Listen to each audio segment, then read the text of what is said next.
Hello, welcome. I'm Jeremy Shane, representing the executive committee for the urban design panel today, and introducing our excellent panel presentation entitled Waterfront Vancouver, USA, Transformation of Shorefront Industrial Property. The Urban Design Panel is sponsored jointly by American Association of Architects, the American Planning Association, and the American Society of Landscape Architects. It is composed of professionals from those three organizations with a shared interest in urban design. We're joined today by Matt Grady, Vice President, Director of Development of Gray Moore. We've hosted this in the past at AIA, but we've been doing this Zoom meetings for a while, so we encourage you to join in whenever you can. We try to announce these monthly in our three disciplines newsletters, but also you can get to the AIA event calendar to double check and see what's going on in the next ones. Participation in this event makes you a panel member. We encourage you to sign up for information about future presentations. And when you do, you'll be included in all upcoming invitations. We encourage you to send any interesting future panel presentations to Kathy here, and she can share her address. And we'll continue to look for great sessions in the future. We are recording this. Please recognize that, and they can be available on Vimeo. And I think we have links to those on the AAA site as well. This presentation, I think Matt said it's about 40 minutes, so it's very, I think he covers a lot, but we'll be following with a Q&A session. Please write your comments or your questions and comments in the note version of the Zoom here, and we'll manage those and make sure we get to those as we can.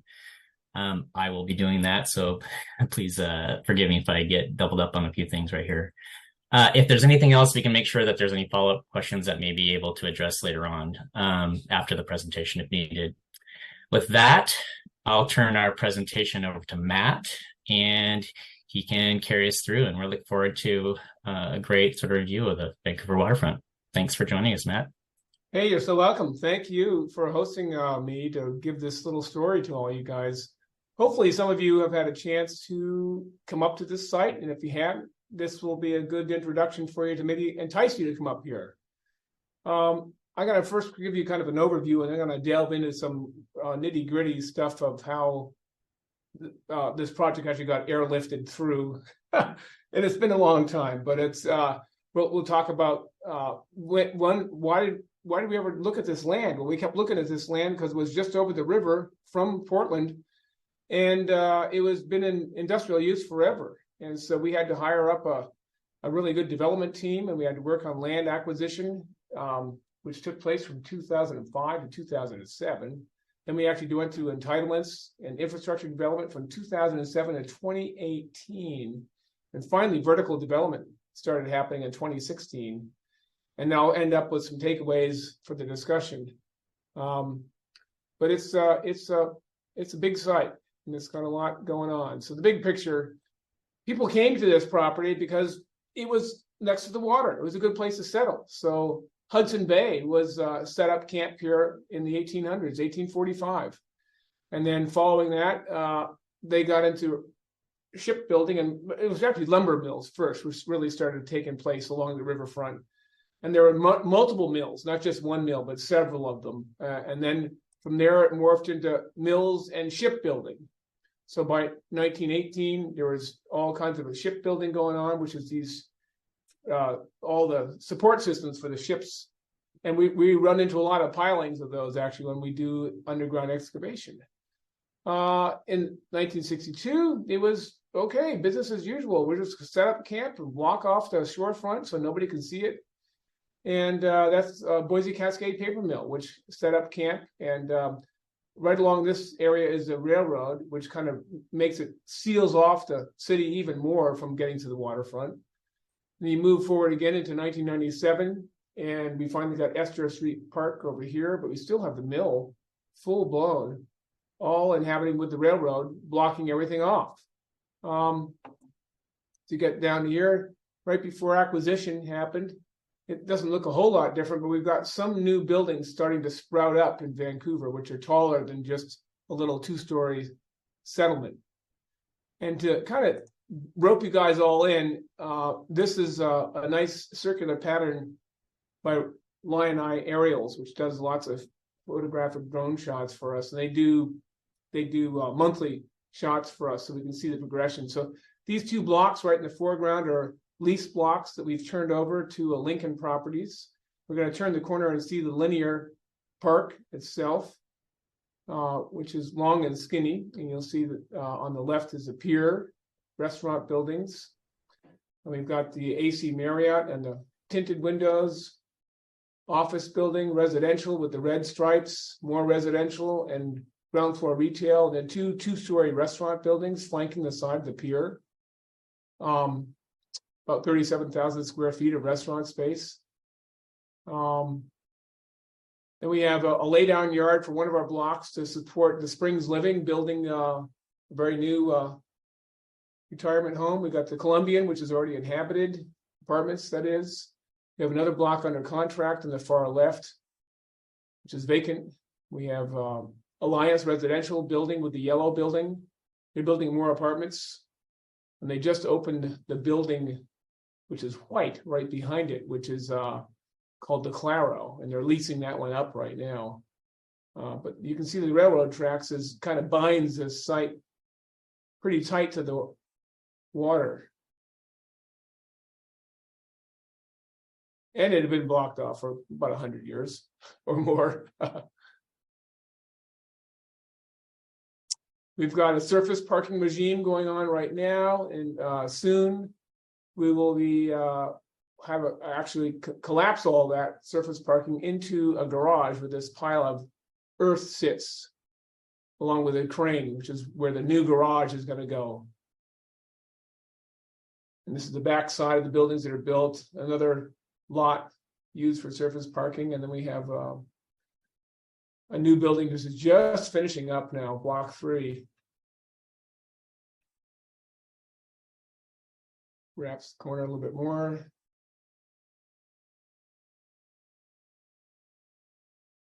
And I think that's good enough. Whew. Okay, gonna move on. So anyway, that if you haven't been there, that kind of gives you a little bit more of a flavor what's going on current days. So the site is 32 acres. It's all south facing. So you get really good exposure from the sunshine instead of being trapped in a lot of shade, I would say. It's well located right next to I-5. It's got access. The city has got momentum. It's growing. It wants to grow. It has got great, solid city leadership right now that want to see changes. And this particular development ties the community quite nicely. Before the acquisition, as you saw this previous slide, it was well used for Boise Cascade Paper Companies from the 60s right up until 2005. And then what happened was we had the property was actually it been used for 70 years, excuse me. And so Boise made in 2005 said, hey, we want to sell this property. And Barry Kane of our office said, hey, let's put an offer in on this stuff. And he got some local investors together and they put an offer and said, hey, let's remove the railroad spur, which comes into the site right here. Let's flatten the buildings down and remove any of the environmental hazards that might be on the property. And so he said, let's close quickly. And lo and behold, it wasn't until the 4th Amendment in our contract that we actually closed in January of 2008. But there were also some bumps in the road, which nobody could have really forecast. Barry Kane of our office was the only one who really was the believer that this could transform not only this 32-acre site, but it could actually have resounding impacts into all of Vancouver. And so he gained the mayor's, at that time was Mayor Royce Pollard. He got his support, and then he got the transportation manager on board. And back then, this town was a very sleepy town. They were known for having pawn shops. And when you talk to people in downtown Portland back in 2005, they said, have you been to Vancouver? And they go, well, why would I want to go there? There's nothing going on. And so Barry Kane continued his crusade, and he actually went after the Port of Vancouver, which owns property over on the right-hand side of the screen. And he thought that he should get them involved and try to see if we could lease some more property from the port so we could control more of the property, which brought us to the 32 acres. But he also got their attention by getting them involved and saying, hey, we got to get access here. And so the big breakthrough happened on this project when the city adopted a comprehensive plan for the city center vision plan in 2007. But at the same time, there's another path going along where there's a large bridge that was going to be developed called the Columbia River Crossing Project. And that had started right along in 2006. And so the DEIS was issued in 2008 and 2009 calling for a 15-acre laydown yard right next to our project. And they wanted to start construction at the same time we wanted to start construction in 2013. And coupled with that, on came the Port Commissioner's approval to approve Tesoro Savage Oil Terminal to our west on port property. But that terminal was going to actually have 50 million barrels of oil a day being transported in, coming from Keystone Pipeline in North Dakota in the Bakken fields. And they said there was only going to be 4 trains, but the 4 trains equate to 120 cars in each train. And it takes them a while to pass by the site, and they can be very flammable at times. And so it put us at odds with the Port of Vancouver, and the city became galvanized, and we all actually fought that proposal for the better of the city. And it was a 4.5-year event, which was going along while we are still trying to develop the site. So it kind of diverted our attention from what we like to do, which is development work, into running campaigns against oil trains.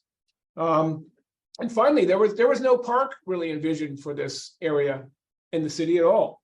The city had wanted a trail, if at best. And so Barry would set meetings monthly with the parks directors and tell them, this project's coming, we got a plan for a park. Let's get this park. And eventually, we hired a part-time fundraiser to assist with the mission. But negotiations with the Port of Vancouver, who surround this property, were long and arduous. We actually negotiated a 99-year lease on the 3.2-acre parcel over to the right-hand side of this project. And that allowed us to kind of square up the property and get it so that we could actually have blocks, which you'll see in subsequent layouts. And we amended the lease terms and expanded the uses to allow residential, which they really did not allow that to happen. We actually obtained port approval for our master plan in 2016. And then we required the port to dedicate property to different street patterns that we were going to build. And it kind of went on and on with the port. The port works at their own speed. And sometimes when you want things to go faster, they think things should go slower. But so anyway, we needed to get planning and zoning going along. So finally, the city center vision plan got moving by June of 2007.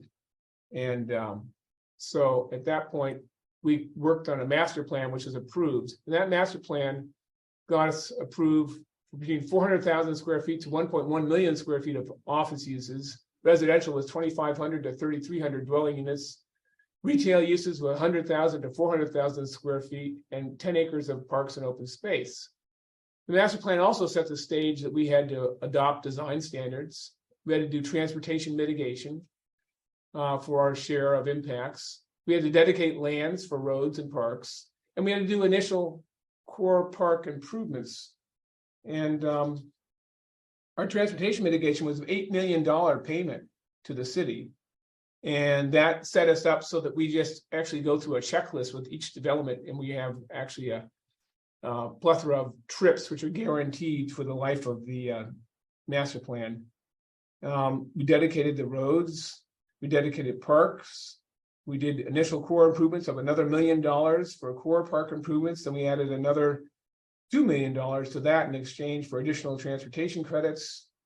And then in order for the city to actually start construction of the park, they said, well, geez, we got to start the first 4 buildings on this site no later than July 2017. So that put the onus back on us as a developer to figure out how to get these buildings designed, permitted, and start construction. Otherwise, the city wasn't going to start their park.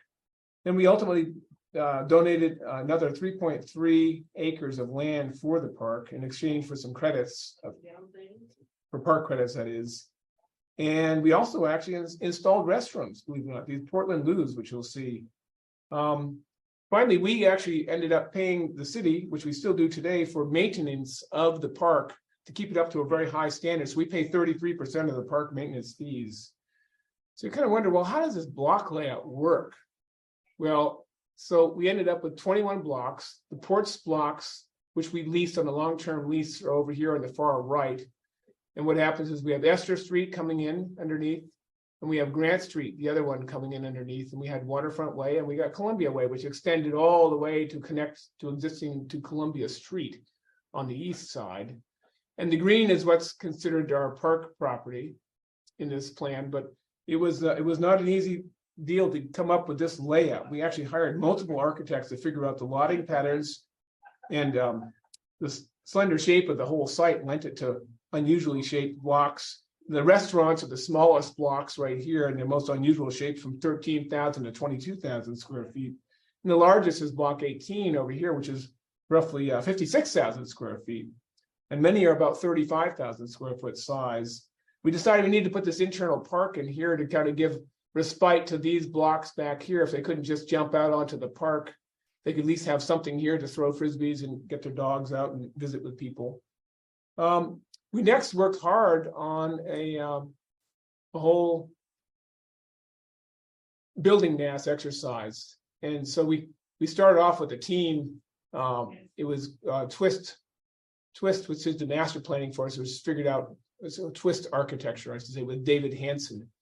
And so he worked feverishly on doing building mass for every one of our blocks. So the gray is underground parking, then retail is the orange, and then in this case, the lighter yellow orange happens to be commercial uses up on top.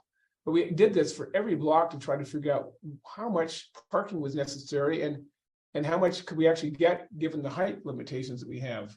So we ended up then transforming that into floor area ratio pictures to try to figure out what is our floor area for each block and how high could we go, given that the FAA has limitations on the height, which supersedes actually the city's base heights in this district. And so we went through a number of iterations trying to figure out how much floor area ratio we were going to get relative to how much parking was required. And it was a balance act. And so we had a lot of parking, which you'll see we had too much parking at one point, but it gave people an idea of what the built environment could look like at full build out here for us. And we actually went through that with the design team's efforts. Now, the park master plan was one which was involved with a group called PWL. And we searched this group out from Canada after a long search to try to find the right people. And PWL actually is a group out of Canada which specializes in landscape architecture, particularly with marine shorefront properties. So they came up with a master plan for the park, and then they figured out different zones of mitigation, which is shown in the different colors that you have here. So you got zone A, B, C, D, and E. And these guys all have to deal with treatment of different portions of the shoreline. And you can see by the pictures down below that we actually had a lot of riprap and concrete that was just thrown over here. We had pilings that were left over. And so they took every little spot and figured out a plan to renovate the shoreline along the way. So it was an effort which was led by the city. Ultimately, the city hired the landscape architect to do the park, and then we also hired separate design specialists or public artists to design the pier and the water feature and the lighting around the pier, which I'll talk about in a little bit here. So a big problem that we found out was that there was no electrical power here. The paper company had their own power generational sources, and they took all their transformers with them, or they transferred them somewhere else. And so we had to get distribution lines figured out with our new road layout. And we had to do a new substation upgrade at the King Street substation. And so this had required additional lines running in different directions in case it wouldn't run one way, we could run another way for backup. And we ultimately created a new developer reimbursement district to recap some of the costs at the point of sale for each of the blocks to pay for the new transformer upgrade, which happened off-site. And to make it more interesting, there was no sanitary sewer service throughout this whole development. So we had to develop a new forced main line all along the back side called Access North, which is now called Cascade Street. And we were lucky enough to get a new pump station location on some city-owned property. It just happened to be just sitting around. And we were able to use that for the facility. We had to design it and build it, and then we turned it over to the city upon acceptance. But that was, it was a big deal. It was not an easy task to even get that through. We had to get multiple easements running through the new line, which touched portions of port property over time. Well, then if that wasn't more of a chore, we had to deal with actually getting access to the physical access to the property.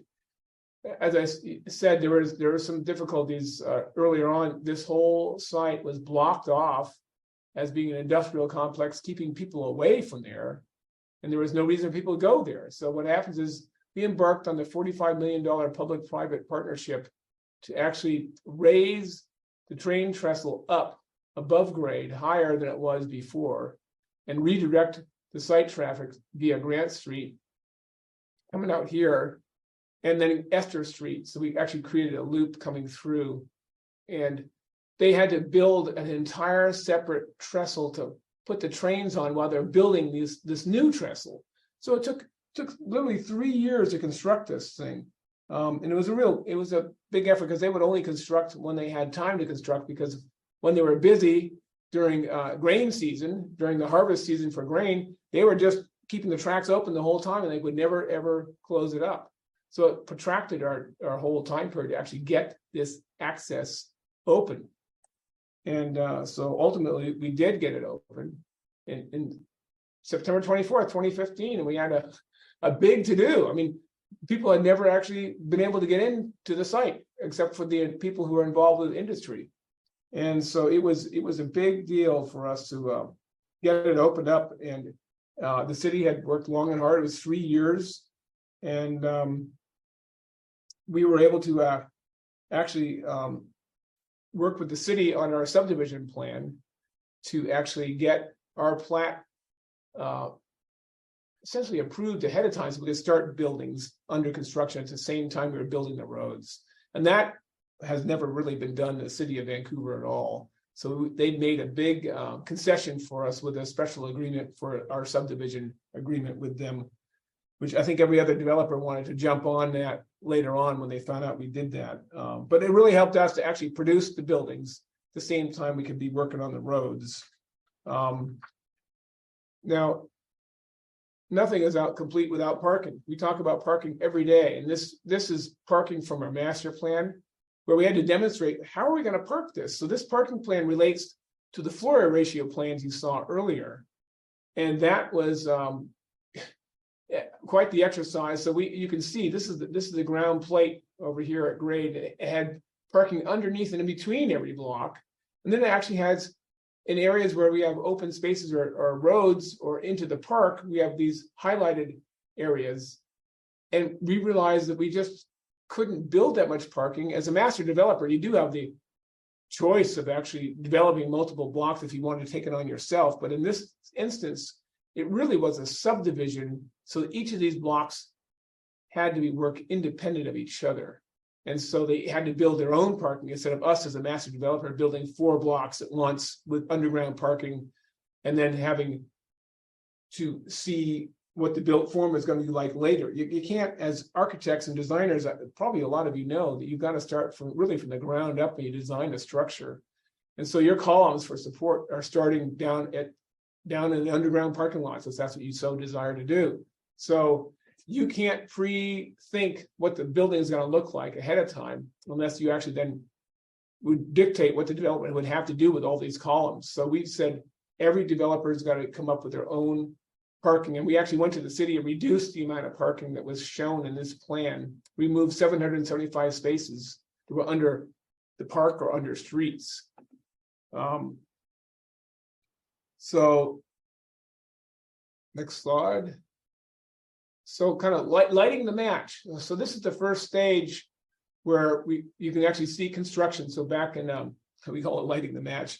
It's The city had gone after a TIB grant, which is the Transportation Improvement Board grant. And what they did was they actually got this segment of the road built underneath and all the way out to Columbia Way with the infrastructure in it. So then this was the first time that, hey, you could actually get through here and drive around so that we could show prospective people what this area looked like. And so what you have here is you have block 6, which looks like a pond. And you got block 8, which also looks like a hole in the ground. And you got block 11, which has a big pile of earth. And the 2 restaurants have just their beginnings of the footings in. And this is the very beginning of the pier. And what happened was the river, this was taken when the river level was very high. And we found out that the river level was would go up and down with the snow melt and the floodwaters coming from the rain. So we thought at first that we could just pump our blocks out and keep on constructing. We built some shallow ponds to pump the water to it. But the problem was that the pumps couldn't pump fast enough because the water came in faster than we could actually pump it over to those ponds over here in this direction. So we gave up and just said, okay, we'll all work on shop drawings and submittals for the next 2 months while the water was high. And everyone would just be looking at all the river level counts every day, saying, is it going down? Is it going down? And so we all got stumped. We had to wait probably 2.5, almost 3 months. It was the most maddening situation. But we started working on the first phase was to get the restaurant blocks. And so it's outlined in red boundary line. So we're doing the little mini park. We're doing the 2 restaurant buildings. We had block 8 under construction, block 6, which is actually 2 towers. And then we had Dean Kirkland working on the Indigo Hotel on block 4. And then we had the surface parking, which we took a long discussion with the city to actually allow that to happen longer than 12 months. When most jurisdictions, surface parking is temporary unless it's an existing condition and it was already grandfathered in. And so they wanted to transform day 1 into a garage. And that wasn't going to happen. We just couldn't justify building a garage from day 1. But speaking of the garage, we've got a really nice looking rendering of our proposed garage. And it's designed by 2 different architects. One is International Parking Design, which specializes in parking structures. And the exterior is done by TVA Architects right here in Portland, Bob Thompson. And what you're looking at is basically the superstructures behind, which you see shadowed. And then you have basically a folded, like a big fan going up 87 feet is folded with perforations of metal. It's all powder coated white inside and out. So it allows air to move through it. And then we have towers which will emit light into the lobbies and into the corners of the garage. And these are illuminated at night. We call it the glass towers. There's no elevator which moves up and down, but what's interesting is the corners of these mitered corners hang out over the sidewalk with no columns into the ground at all. It's very, very graceful. We have about 10,000 square feet of street retail at the ground level, 65 foot deep. And this is Grant Street over here, and this is Columbia over here. So when you look at our project, kind of go, so this is the annotated version. So it shows what's happening on every one of these blocks. And one of the things I wanted to go back to was the fact is we went through a period where the FAA requires you every 18 months you file permits for height limitations, which will allow you a height above what the city actually grants you. And you get to renew those permits pretty much automatically as long as you file properly, and it gives you another 18 months. So after the first 2 rounds of a much higher level in elevation, I went back to go file for renewals, and I had to renew the permits altogether. And they came back, and we found out that there was a different people looking at the applications, and they said, we don't think we made the right decision last time, and we actually think that you need to reduce the overall building heights, and they should be lowered down to a maximum of 140 feet from sea level, which puts you actually it's 178 feet from sea level, so it's 140 feet from existing grade. And so that had rippled down to about a 1.2 million square foot reduction in office and apartments. Really, it's just it just was a really big hit. And it translated to about 800 to 900 dwelling units and 320,000 square feet of office that was programmed at these upper heights. So we went from a floor area ratio of 4.5 down to 3.4. Meanwhile, in our CC&Rs, we still do require people to try to hit 4.5, but our development agreement with the city was amended to reflect this change condition, all due to really, I think the Pearson Airport is over in this side of the world. And Pearson Airport was established in 2008. And it's run by the city, no less. But that has a flight plan which has the planes coming right over their buildings, and they're supposed to be along the railroad tracks, and then they come in and they fly out the same way. But I think the more cranes we have and the more buildings, the more interested they are in actually getting close to all of it. So they hang out right over our structures and our built environment. But that particular incident happened a couple of years down the road, and so we had to go amend our DDA with the city to actually make that happen. What I wanted to do is, I didn't have any stellar shots, but we did have, this is the oil train facility was going to happen way over here on port property, but it was going to come right by our project over here. And so when we heard about trains actually blowing up, people started actually protesting, and people were arrested for the protests, and we were involved, not ourselves with protests, but it was a long, drawn out, heated situation where the port thought they were bringing on a great use and get 200 employees over there, but it really wasn't what was needed. And eventually the good became with the port commissioners, where they changed. Some of the port commissioners, their terms were up and new ones were elected, and new ones sided with the regular citizens out there that said, hey, this is probably not a good thing. And so they terminated the agreement with Tesoro. This property is a home of OZ funds. So it's been bringing in money. We're grappling with office or lack of office at this point. So he used to call it drinking all day. Now it's working from home, right? And then there are tax benefits for being in Washington, which actually spurs a lot of people to come over there. So it's a great place to live, and this particular project is just situated in the right location. It's terrific. What we always do is you have to really, for this type of a project, you've got to think really big. And what Barry did for this project was he put together a series of local partners that live in and around the Vancouver area, and they had long-term views, and they wanted to be involved. And so there's a partnership, which is why it's called Columbia Waterfront Partnership. And so the partners, Barry is a manager for the partners, and so he would be calling shots and telling people what he thought should happen next. But Barry was also really good at understanding that we needed to create a sense of place. And to do that, what he brought in was his,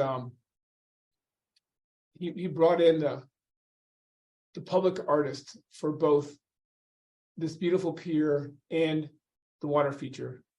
And so those two elements were not really programmed. We had a pier, but the pier had a lot of columns in the water.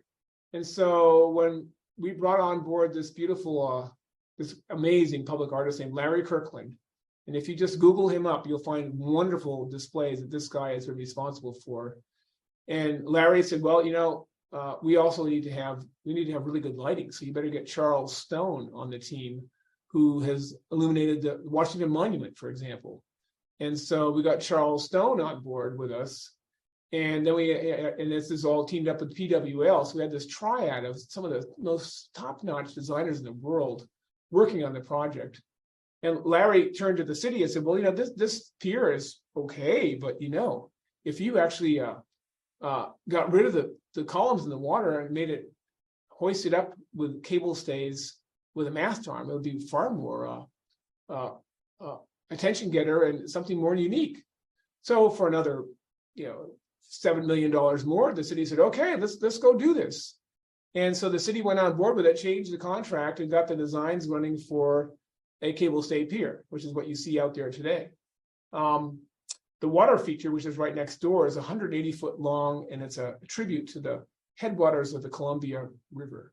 And so if you go there and you're bored, you can look at the stone stacks along the side where water comes out of those stone stacks, and it will actually convey to you the size of the water basin for that river and how many cubic feet are coming out of it, and its length. And then there's a beautiful written description of the Columbia River Basin, which actually starts in British Columbia in the town of Revelstoke. And there's a bronze cast piece of the basin on one side, and then there's a topographic map on the reverse side, which is all etched out, and the water streams down that with perfection. And at nighttime, it all just glows with the restaurants, the pier, and the water feature. Now, this slideshow doesn't delve into all of that, with my hopes that you guys will actually get there and actually check it out for yourselves, because it's stunning. So that design team was really, really instrumental in actually taking our project to another limit to actually really show people that downtown Vancouver can make a difference and it can be a different place. And so you need to choose strong local people involved with connections to the city. And, it took 18 years versus 6 years, with a total cost of 76 million versus 61, which is within our budget. So it's been a long duration project. I got into it in probably 2010, and I've been working it ever since then. And I still sit on the architectural review board for new submittals. I review all the signs through a sign code that we implement through the whole project. And so we're still very involved with actually selling blocks and getting people through the paces and approving different plans that come in the door. So there's an architectural review committee set in place with a homeowners group and CCNRs, and it's been a really interesting. It's the biggest project our little company has taken on, and so I urge you guys and gals to go take a visit up there, and with any hope, if you can't find parking now, there's going to be more parking available when that garage is open next July. We'll have 830 spaces in it. We're building 200 more than what the surface parking has got right now. So that should help alleviate some of the crunch. Interestingly enough, the city never built any parking with the park. They assumed that people could park in the streets.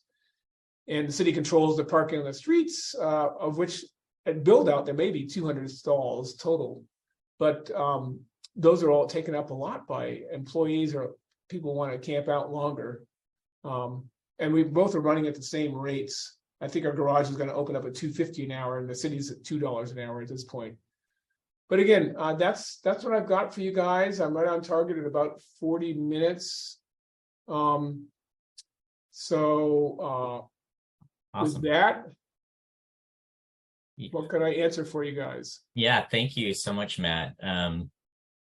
Many of us have seen it happen, as we're passing by, and I'm sure many of us have also visited it and seen it sort of evolve over time. But it's the backstory and the process is just really intriguing. And I think we got one or two comments or questions I think we could lead into, but I guess please do. I'll just a reminder, if you have any questions or comments, please put them in the chat and we can bring those up. Bob has a question related to the current events that we've all been living through. What sort of things have you had to adapt in the master plan based on the last 3.5 years when COVID kicked in? Are there any changes or anything that evolved based upon our experiences recently? Things that changed would be that we couldn't demonstrate to any lenders that we could actually get money for surface parking, let alone for a new garage. It was going to cost $45 million. And so we got stuck in a spot where we were set to work on the garage in 2019. And then we just put the whole thing on ice because we could never get any proper accounts out in the parking lots to demonstrate to a lender that in fact there was demand for parking. They couldn't believe it, so we knew ourselves that once COVID would fade away a little bit in the background, we'd actually get people coming back like crazy, because there's a good farmers market here, which happens like clockwork. And those people park in our parking lot, and that happens on the weekend. And then people all want to come to the park. They want to go to the restaurants. They want to go to the wine tasting venues. There's 2 hotels here now. So before, when we were under construction, COVID shut down, like the Indigo Hotel, for instance. They said, well, it's non-essential work and you got to stop. And so he lost all of his contractors. And so they got stalled much longer than the Columbian further down at the other end. But so projects that were under construction were thwarted by the fact that COVID wasn't helping, one, their getting the employees to the site and keeping up with essential construction. So it was an open ground or considered a hazard. And you could make that argument, you could actually keep on building. It didn't help. It didn't hurt our office, amazingly enough. Our office users, yeah, they may have not come in as much, but everybody paid throughout that cycle. From the retail standpoint, yeah, everybody was hurting. We had to take big hits and concessions for a while on not getting the money that we're used to. We had to tell our lenders this is the case.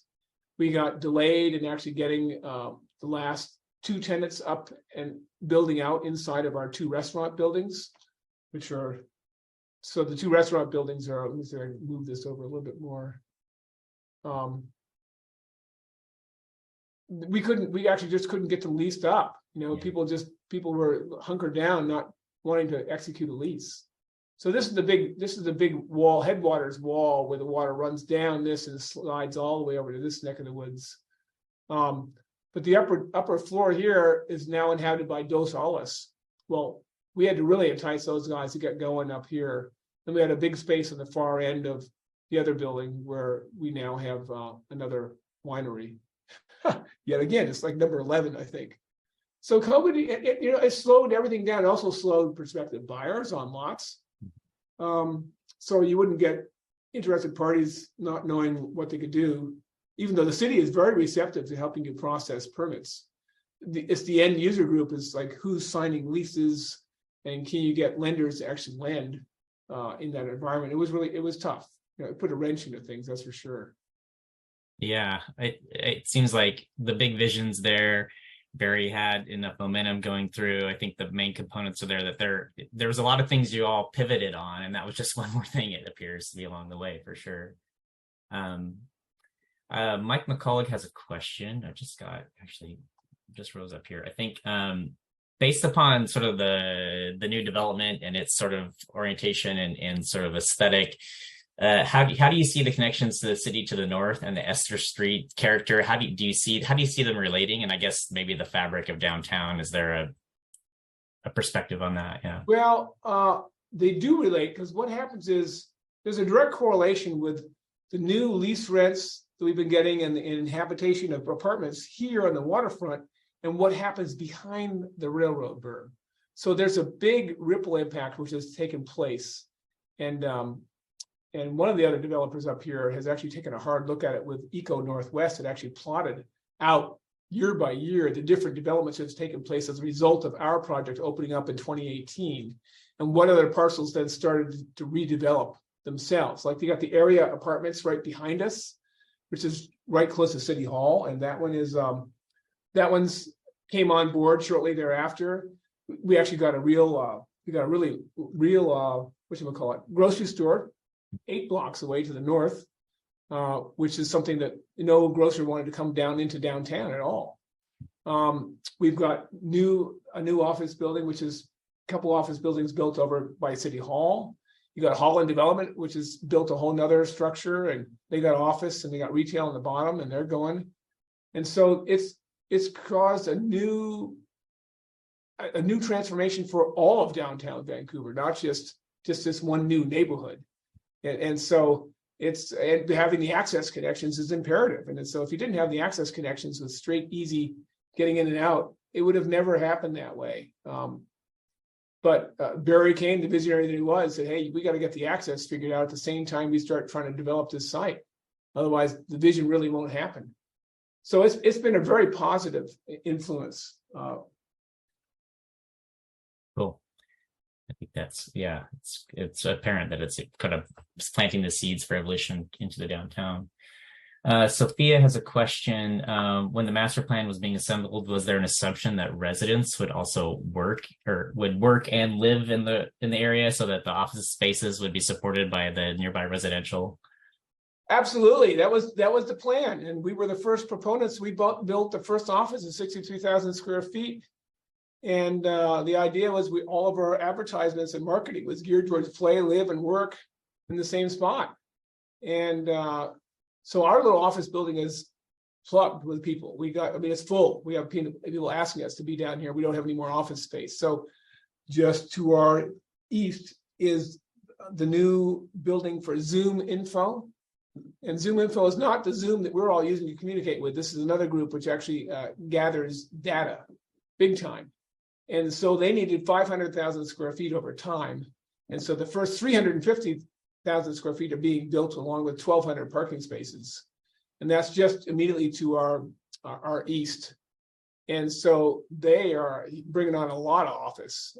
And so I don't think office is totally gone, but it's certainly transformed quite a bit where people wanted to be hybrid. They want to work, they can work at home pretty efficiently, and they can also work in the office, but it causes them to commute. And so people have been spoiled, I think, now by not having to commute and use their car and burn up fossil fuels or whatever you got with an electric car. So it's been a transformation going on for sure. Yeah. A couple more questions. Well, a few of them. We got them rolling. We'll keep going here. We got about 12 more minutes. Can you talk about the specific design standards that you felt were particularly important for the new development in overall, and then specifically or especially the ground level? How prescriptive are they? Design standards. Well, from the design standard, what we're asking for in the core area right behind these restaurants is what we call it's the retail district.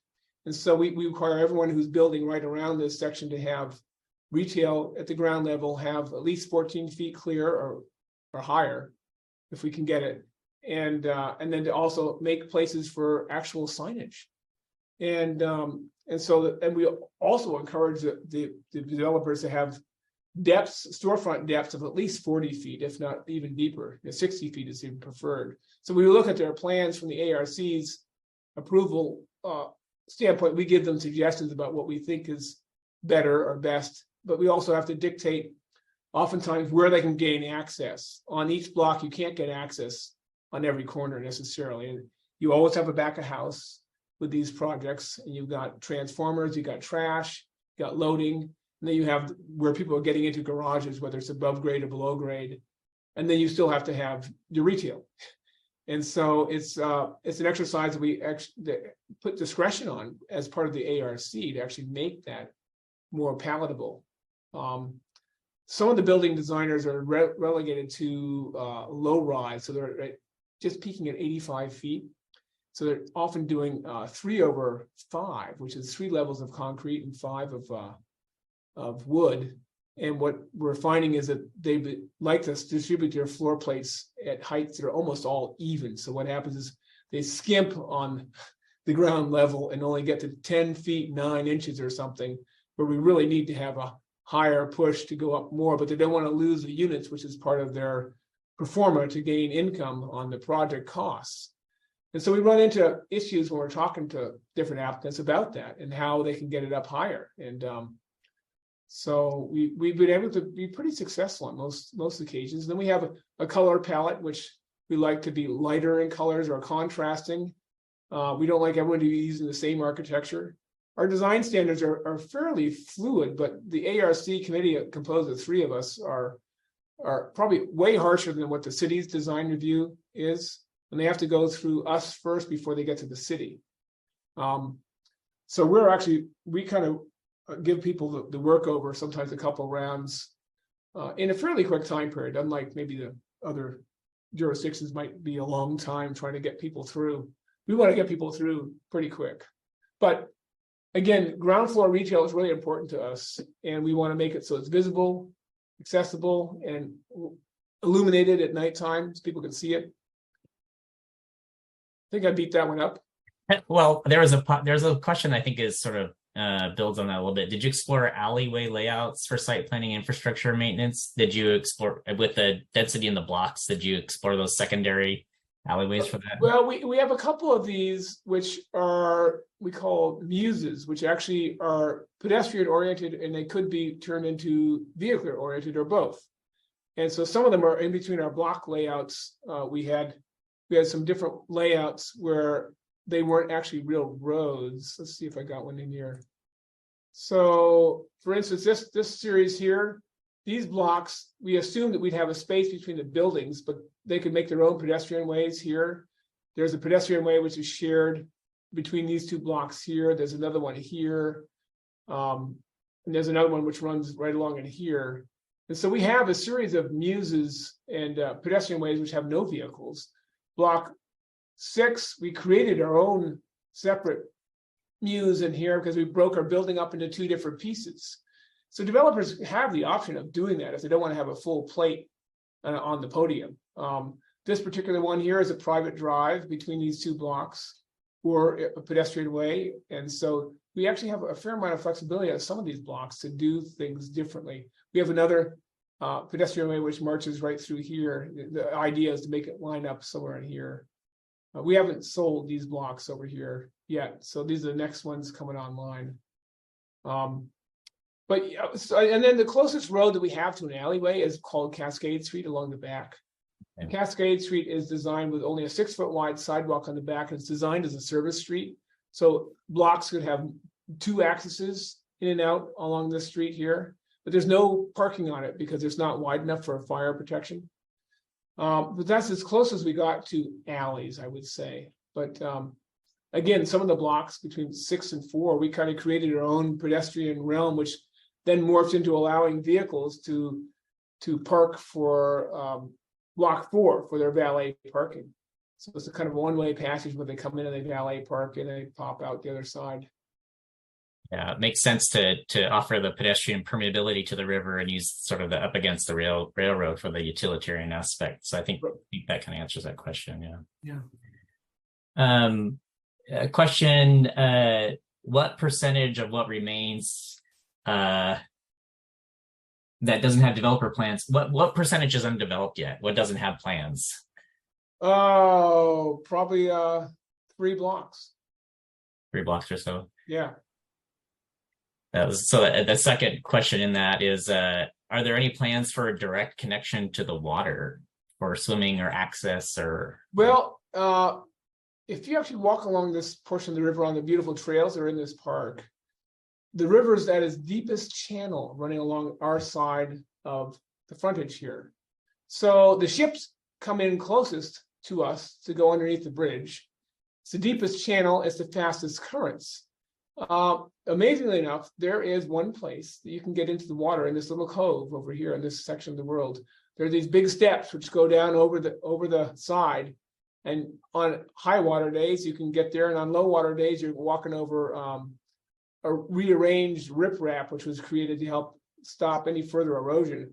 This is the only little corner you can get down into the water. The rest it's really rugged shoreline, and it drops quite steeply, and so it's not a place where if someone gets in the water or a kid gets in the water, the current's going to sweep them away. And the currents are really fast in the springtime when the water is high.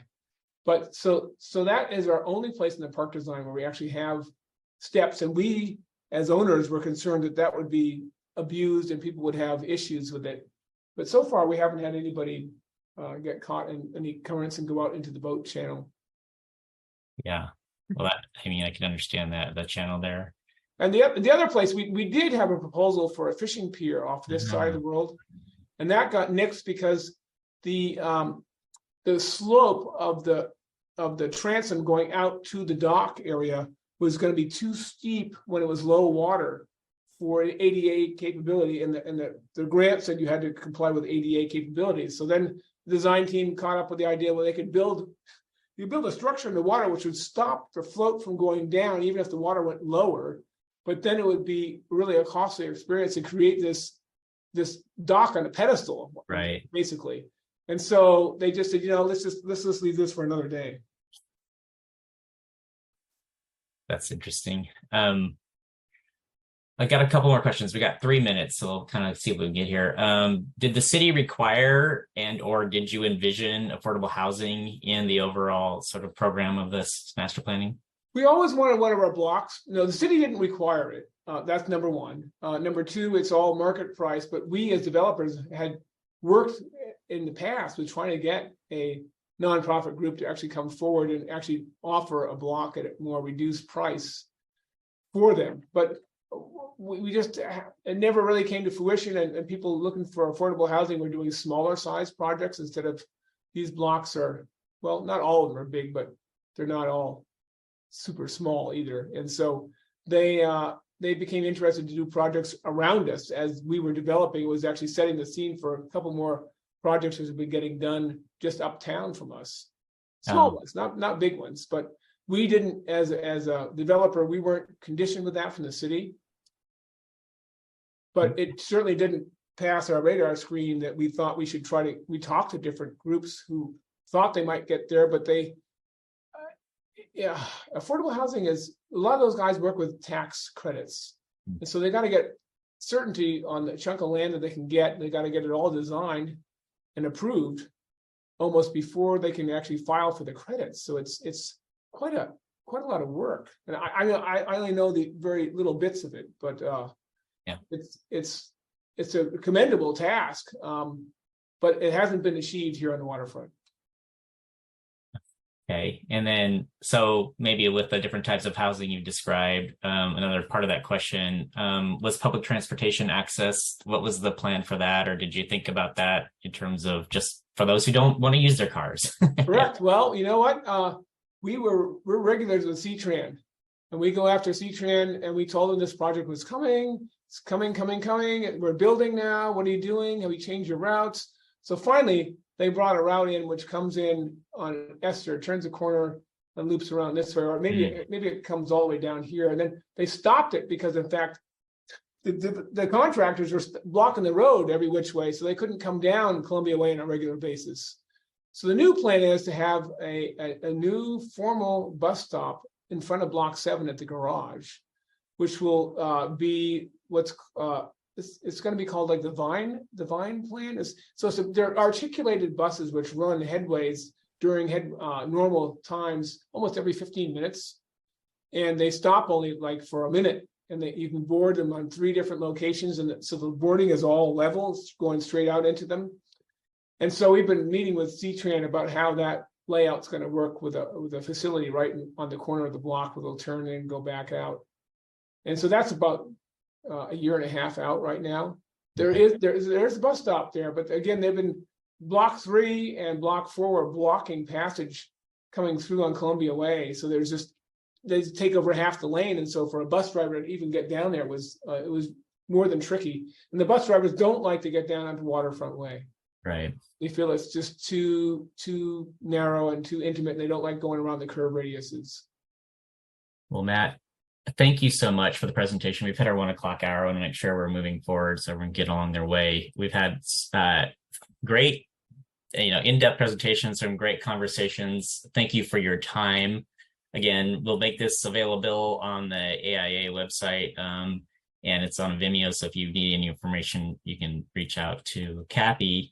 I guess I'll just leave this as a parting shot. I think Mike McCullough teed it up. It's just, and we can think about this as we walk away, it's just the comparisons with South Waterfront. I mean, they're at disparate ends of the city, metropolitan area, and they each have their own density and creative and authentic placemaking elements. But I think, yes, all of us as designers can appreciate that they're, key anchors on the river on both ends of the sort of Portland area, whether it's Vancouver or on the south end of Portland.